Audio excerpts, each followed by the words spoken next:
Today's major news from Korea. Apart from the current Korea-US Ulchi Freedom Shield combined exercise, the Korea-US Combined Division, a unit composed of the Korean Mechanized Brigade and the USFK Directorate, conducted the largest division-level maneuver exercise since the division was founded. The Combined Division conducted a combined/joint firepower operation exercise from the 29th to the 31st at Rodriguez Training Range, Jikdo Range, Hashidong Range, and Story Training Range with the participation of the ROK-U.S combined forces. On the South Korean side, the 16th Brigade of the Capital Mechanized Infantry Division, which normally constitutes the Combined Division, the 1st Corps, the 28th Division Artillery Brigade, the 5th and 6th Corps Intelligence Battalions, and the Air Command's Apache Attack Helicopter Battalion participated. On the U.S. side, the 1st Armored Division, 1st Brigade Combat Team, 2nd Combat Aviation Brigade, 210th Artillery Brigade, and 7th Air Force, which were rotational brigade combat groups assigned to the Korea-US Combined Forces Division, participated. When a war breaks out on the Korean Peninsula and Ifkan 3 is issued, from then on, both the ROK and USFK will be under the operational control of the Korea-US Combined Forces Command. However, the unit formed in 2015 is the Combined Division determined that it can be more effective in wartime combined operations if division-level units are organized and operated as a coalition.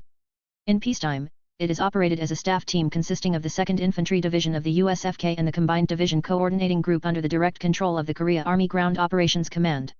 In wartime, it is operated as a combined division system. The division commander concurrently serves as the commander of the U.S. 2nd Infantry Division, and the vice division commander is the South Korean general. The Combined Division explained, "We have been planning and preparing this exercise since the beginning of the year to maximize the performance of the small unit training that has been conducted for each function, to improve the actual combined operation performance and to identify the need for combat development in terms of interoperability." Since the formation of the Korea-US Combined Division, it is the first time that the Korea-US Combined Forces have conducted division-level field maneuvers as a single team under a single command system, said the Deputy Commander and Deputy Commander of the Korea-US Combined Division. He said that he would improve the ability to carry out joint operations. China and Russia will conduct joint exercises in the East Sea as part of the Russian-led multinational military exercise Vostok 2022 in early September. There are concerns that tensions in Northeast Asia could escalate as China and Russia hold drills in the East Sea on the day when the joint exercises between South Korea and the United States end. According to TASS News on the 30th, the Russian and Chinese navies will conduct joint operation exercises in the East Sea during the training period scheduled for September 1 to 7. Russian Pacific Fleet will train interoperability with the Chinese Navy to support ground forces in the Primorsky Sea in the north-central waters of the East Sea in the Far East Sea, and to defend sea routes and maritime economic activities, the Russian Deputy Defense Minister said. The Vostok 2022 exercise will be held for a week in eastern Russia, including Vladivostok, under the command of the Chief of Staff of the Russian Army. For the first time in the history of multinational training, China dispatches the Army, Navy, and Air Force. A total of 13 countries, including Russia and China, as well as India, Belarus, Tajikistan, and Mongolia, will participate, and a total of 50,000 soldiers, 140 military aircraft, and 60 warships will be mobilized. The TASS news agency said the exercise would be the last stage of a Russian military exercise scheduled for this year. In particular, this exercise is timely connected to the Korea-US Ulchi Freedom Shield combined exercise, which ends on the 1st. South Korea, the United States, Japan, North Korea, China, and Russia are the background that raises the prospect that it could be a clear example of the new Cold War structure in Northeast Asia. Chinese and Russian military aircraft entered the Korean Air Defense Identification Zone, KADZ, under the pretext of joint exercises in 2020, last year, and last May, and there is also an observation that similar cases may occur again this time. Concerns over the accelerating military closeness between China and Russia are also growing. According to Taiwanese media such as the Central News Agency and the Freedom Times on the 31st, the Taiwanese military fired live ammunition defense fire at a Chinese drone that entered the sea control area of Erdandao, an island attached to Jinmandao, around 5:59 p.m. the previous day. A minute later, the drone flew towards Xiamen, mainland China. This is the first time the Taiwanese military has fired a live ammunition warning shot at a Chinese drone amid rising military tensions between Taiwan and China. In the afternoon, the Taiwanese military fired flares when 3 civilian drones each approached the islands around Jinmandao, including Datan, Erdan, and Sui. Although Jinmandao is Taiwanese territory, it is at the forefront of Taiwan's defense, 200 kilometers from the main island of Taiwan and only about 2 kilometers from Xiamen, China.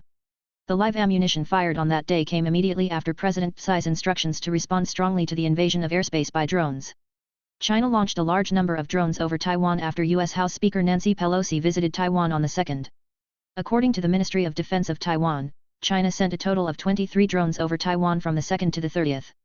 The Taiwanese military sees the Chinese drone invasion as a psychological warfare strategy to instill fear in Taiwanese. However, if the drone is shot down, it could give China an excuse to attack, so the level of response has been adjusted. However, the situation changed when photos and videos of Taiwanese military posts and soldiers captured by a Chinese drone that broke into Erdandao on the 25th were published on Chinese social network service SNS. Photos and videos show Taiwanese military sentinels looking at the drone flying towards the post, making a surprised expression, and throwing stones to respond. Chinese netizens ridiculed it as the Stone Age, and criticized it for negligence in Taiwan. President Tsai directly ordered a strong response from the military, and a live bullet warning was fired on the 30th in the controversial Erdandao. The Chinese government has yet to comment on the incident. Despite tensions between the two sides, Taiwan and the United States are closer economically and militarily. The director of the Defense Acquisition Program Administration said at the National Assembly Defense Committee, "Currently, we are preparing to export Redback armored vehicles to Australia." The Redback, made by Hanwha Defense, is the latest infantry fighting vehicle. It is characterized by being equipped with an active defense system that can detect and neutralize an enemy's anti-tank missile attack first.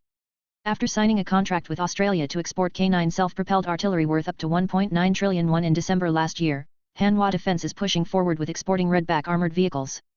Commissioner said, for the case of exporting K2 tanks to Norway, the preferred bidder is expected to be selected in October, but our equipment was judged to be excellent. Regarding the arms export implementation contract signed with the Polish government, Commissioner EOM said, on the 26th, the implementation contract for 180 K2 tanks was completed, and the general contract included 1,000 units. It was mentioned that the quantity is estimated to be contracted.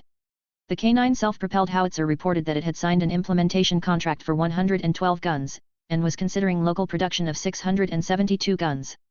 Some lawmakers pointed out that disclosure of defense exports should be cautious when the Director General of the Defense Agency reported this fact.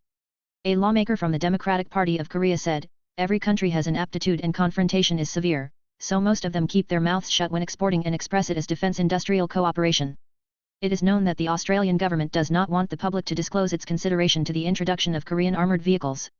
Redback completed the final test evaluation of the Australian Army's state-of-the-art tracked infantry fighting vehicle introduction project in October of last year, and is competing with Germany's Rheinmetall over the selection of a preferred bidder. The total business is said to exceed $5 billion. Kim Song-han, head of the National Security Office, is scheduled to attend a meeting of the chiefs of the South Korea U.S. Japan security chiefs to be held in Hawaii on the 1st of next month. This is the first meeting of the three security chiefs since the inauguration of the Yoon administration. The President's office announced on the 31st that Kim would leave the country this afternoon to attend a meeting of the security chiefs of the Republic of Korea, the United States and Japan. In-depth discussions on North Korea issues, Korea-US-Japan cooperation, economic security, and major regional and international issues will be held at the Korea-US-Japan Security Office meeting. The meeting of the security chiefs of South Korea, the United States and Japan is attracting attention as it is the first meeting since the inauguration of the Yoon administration and was held in a situation where the possibility of North Korea's seventh nuclear test was expected. It is expected that they will share evaluations on North Korea's trends, and discuss countermeasures against North Korean provocations such as nuclear tests and ballistic missile launches, as well as ways to bring North Korea into dialogue.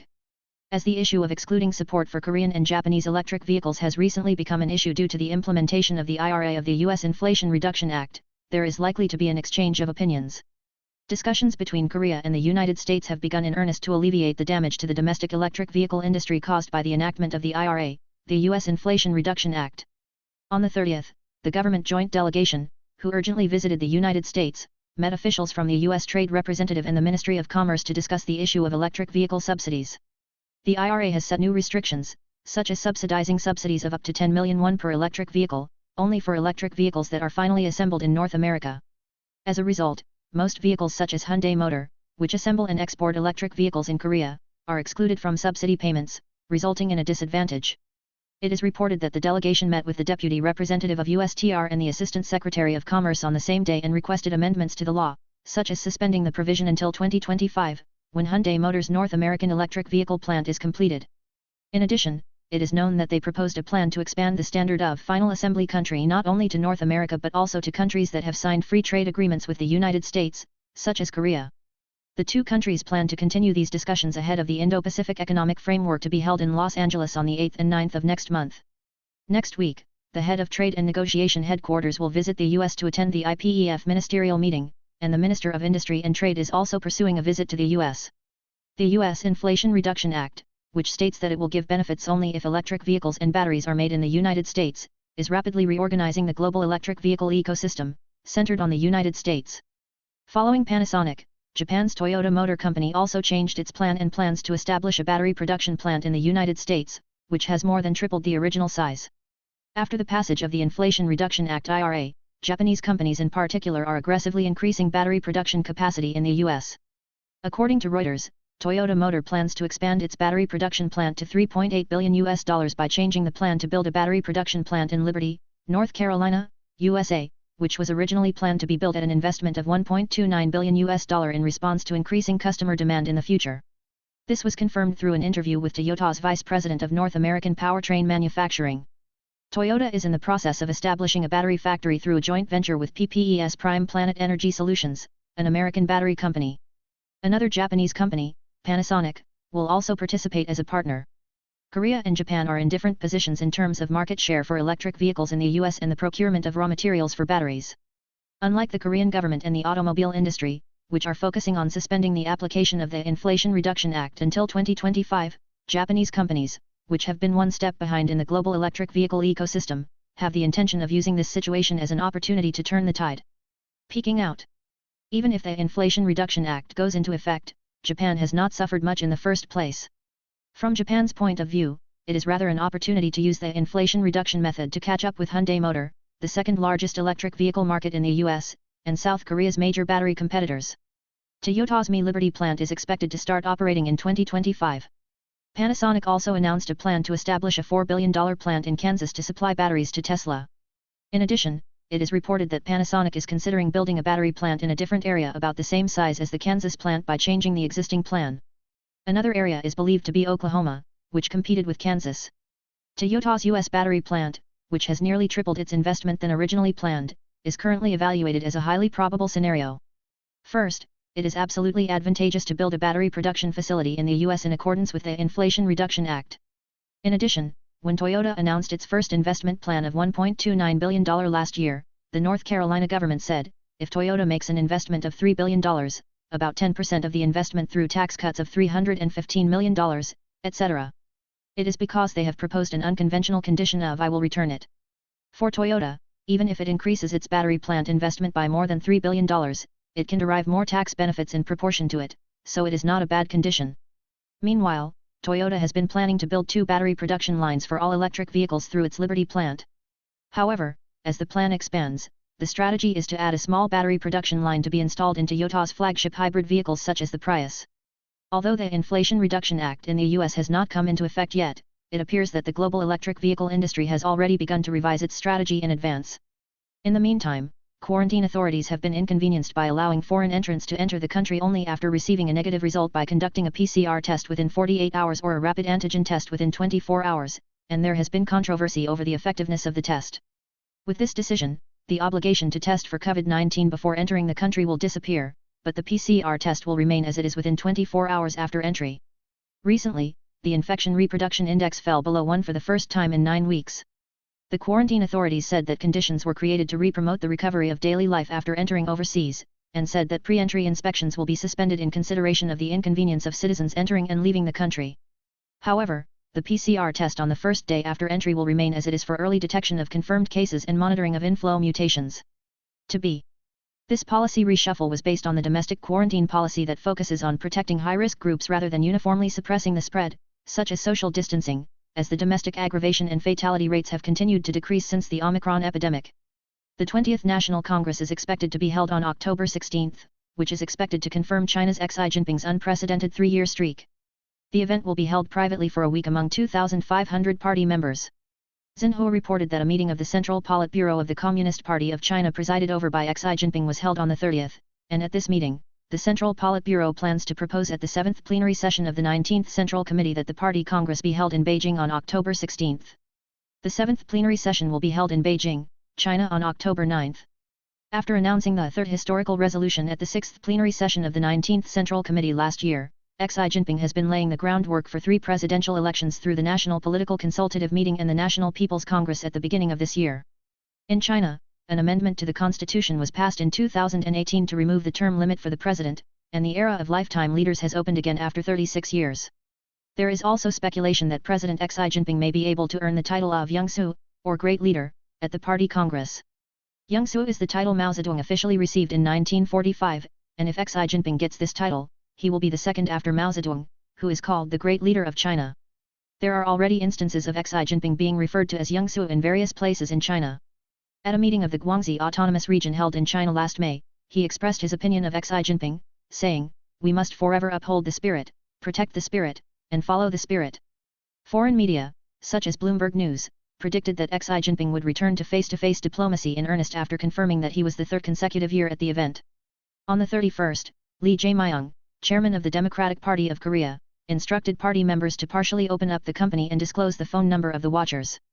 He says his intention is to become a democratic party with party members. However, there are also concerns within the party that, after all, the party will become a playground for the dog daughters, who are the extreme supporters of President Lee.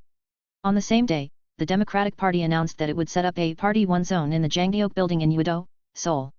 Currently, our company is guarded by police officers, and only members of the National Assembly, watchers, and persons with guaranteed status can enter.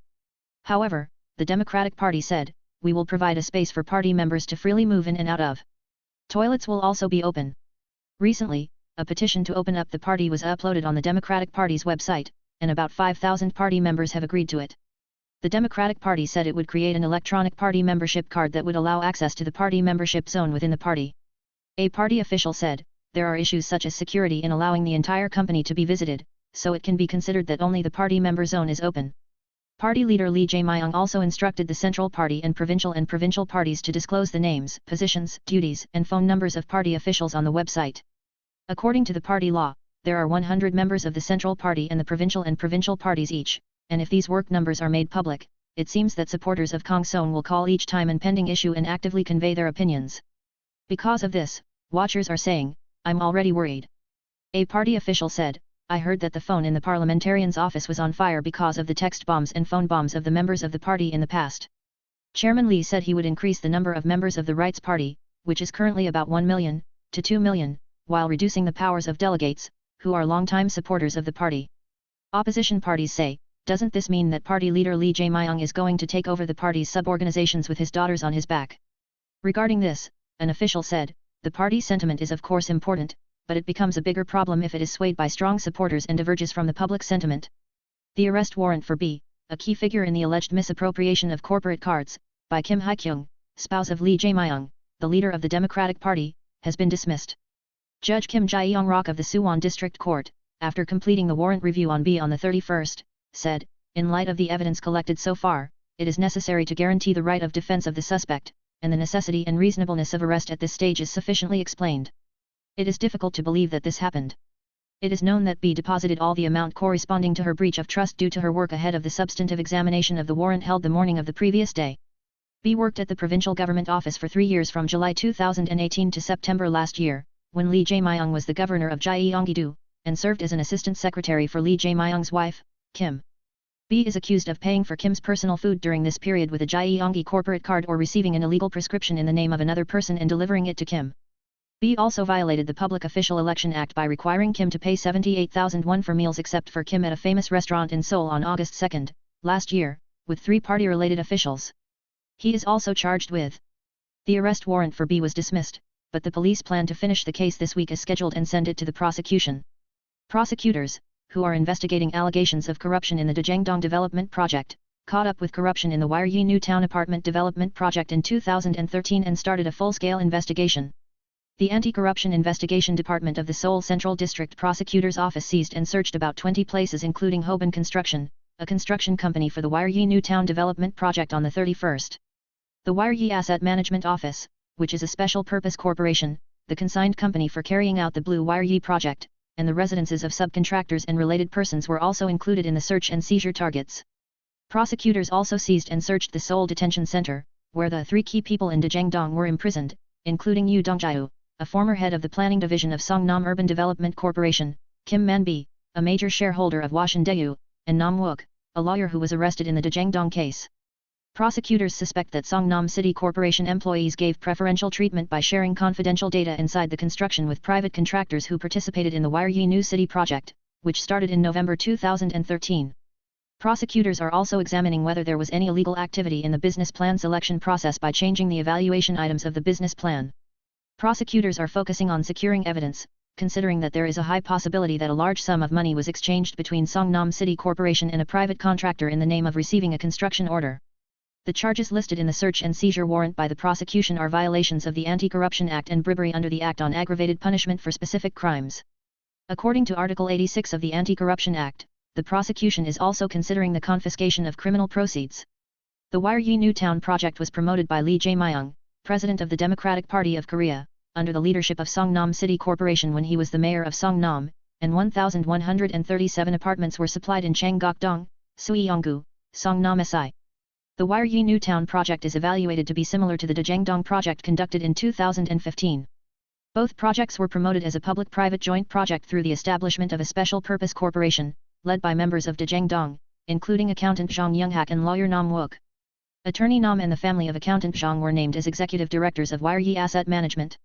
Just as lawyer Nam and others participated in Chinhuedong NOS 4 and 5 in the form of a specific money trust in the Daejangdong project, Hye-kyung Investment No. 1 and No. 2 in Hye-kyung New Town participated. Regarding the nature of the search and seizure, an official from the prosecution said, the investigation into the undue profits generated during the Hye-kyung New Town project has begun in earnest.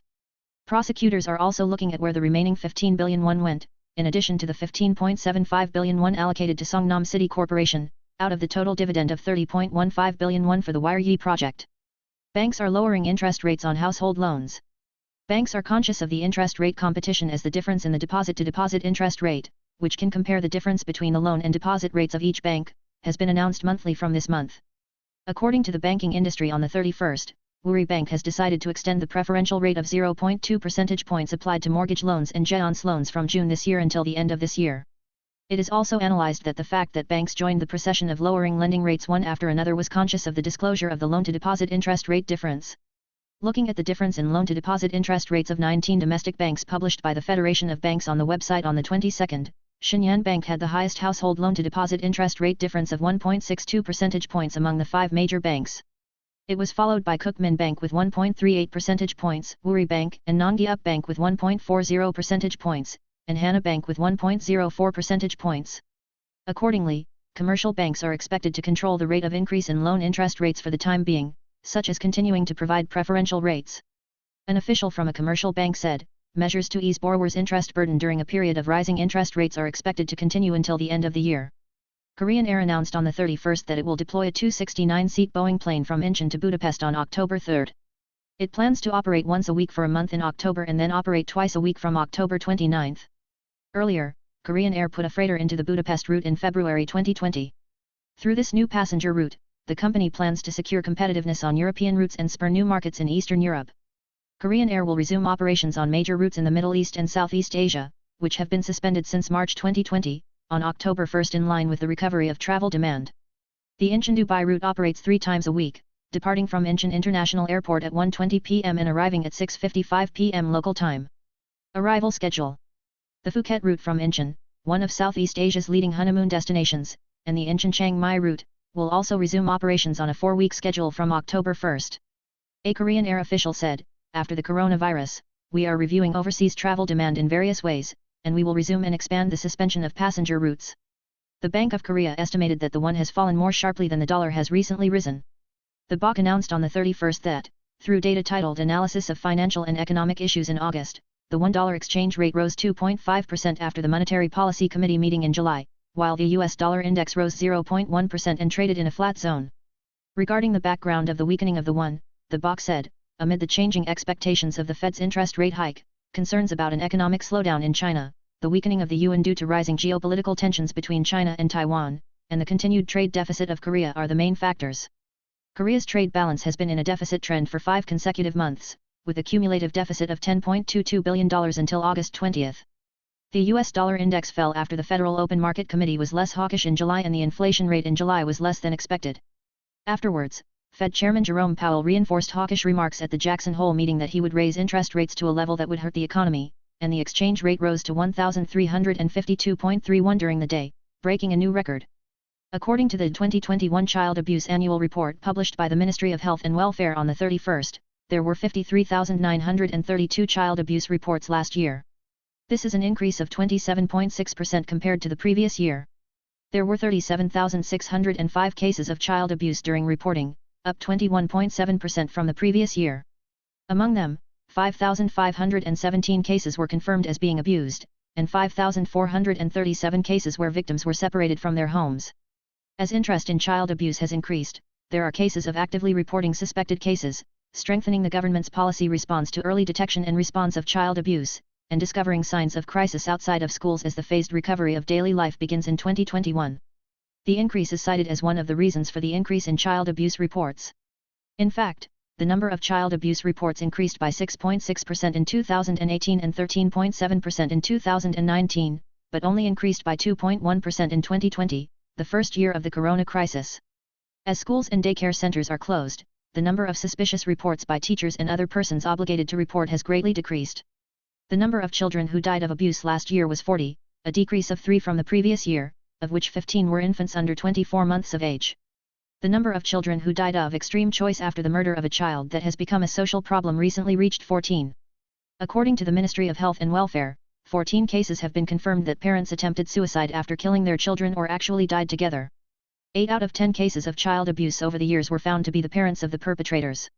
Parents accounted for 31,486 cases of abusers, or 83.7% of the total, an increase of 1.6 percentage points from the previous year.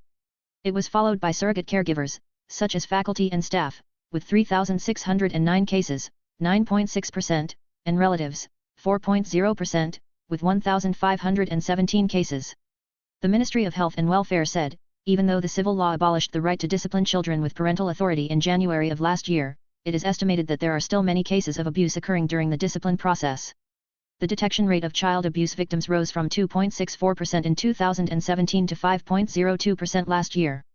However, it is still low compared to developed countries such as the US at 8.4% and Australia at 12.4%. The Ministry of Health and Welfare said, through this annual report, we will examine whether there are any shortcomings in the implementation of the child abuse response system and make up for the shortcomings. A police investigation request and disciplinary action were taken against a student who made a gesture as if he was taking a picture of a female teacher using a smartphone while lying on the pedestal during class. The male student in question stated, "I did not film the teacher," and the teacher also said that he did not want to punish the student. On the 30th, the Hongseong Office of Education in Chungcheongnam-do received statements from 3 students and a female teacher involved in the filming, and requested the police to investigate whether the female teacher was filmed. An education office official said, after investigating a student who appears to have filmed the homeroom teacher while lying down, we received a statement stating that the homeroom teacher was not filmed with a cell phone. The official explained, the homeroom teacher and the male student who was presumed to have filmed the teacher were separated. The video in question is a short 12-second video and was first posted on the video platform TikTok on the 26th. In the video, a middle school male student climbs up the pedestal during class, lies down behind a female teacher who is conducting her class, and uses a smartphone in her hand to make a gesture as if taking a picture of the female teacher.